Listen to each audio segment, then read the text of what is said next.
guys, this is Billy over here at Lighting Trends. We just finished up this killer headlight build on this 2020 BMW 340i. We did brand new RGBW DRLs in the upper and lower, as well as RGBW demonized.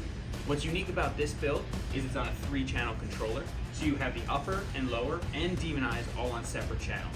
Using the RGBW app, you're able to pair them together or control them separately. So if you want to have each of these 3 zones different color, you're able to, or if you want to have all 3 function as one, you can do so. Using the RGBW app, you have a color wheel, so you're able to swipe through and control, make it any color you want.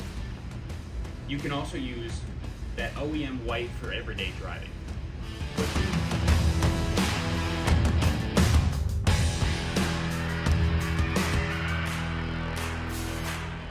This vehicle is also equipped with our Flow Series dash trim kit.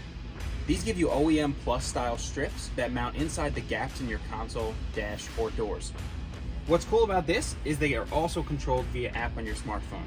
So you can select using hundreds of patterns, or you can do any of these solid colors, also giving you a nice white function.